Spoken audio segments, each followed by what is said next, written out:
ভারতের সীমান্তরক্ষী বাহিনী বিএসএফ পশ্চিমবঙ্গের বিভিন্ন এলাকা থেকে বাংলাদেশি সন্দেহে বহু মানুষকে বাংলাদেশের দিকে ঠেলে দেওয়ার চেষ্টা করছে বলে অভিযোগ করেছে পশ্চিমবঙ্গের মানবাধিকার সংগঠন association for protection of Democratic rights.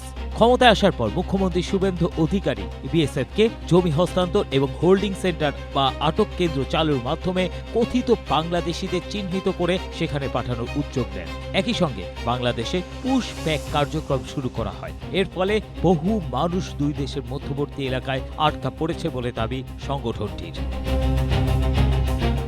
এই ঘটনাকে গভীর উদ্বেগজনক হিসেবে বর্ণনা করে এপিডিআর এর বিজ্ঞপ্তিতে বলা হয়েছে, বিএসএফ রাজ্যের বিভিন্ন প্রান্তে বাংলাদেশি সন্দেহে বহু মানুষকে, বিশেষত নারী ও শিশুদের বিভিন্ন জেলার সীমান্ত দিয়ে জোর করে বন্দুকের ভয় দেখিয়ে বাংলাদেশের দিকে ঠেলে ঢুকিয়ে দিচ্ছে। এর ফলে সীমান্তের বিভিন্ন স্থানে নো ম্যানস ল্যান্ডে দিনের পর দিন এইসব মানুষকে অবস্থান করতে হচ্ছে। তাদের মধ্যে গর্ভবতী নারী ও শিশুও রয়েছে। খাবার ও পানির অভাবে তারা রোদ, বৃষ্টি ও ঝড়ের মধ্যে মানবেতর জীবনযাপন করছে। এতে একটি গুরুতর মানবিক সংকট তৈরি হয়েছে বলে দাবি এপিডিআর এর।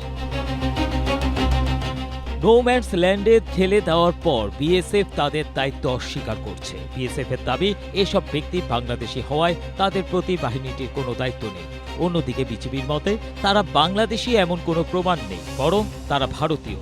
ভারত বাংলাদেশ সীমান্তের বিভিন্ন এলাকায় এমন পরিস্থিতি সৃষ্টি হয়েছে বলে দাবি করে এপিডিআর বলছে, ভারতের ডিটেক্ট, ডিলিট, রিপোর্ট বা 3D নীতি অসাংবিধানিক ও বেআইনি।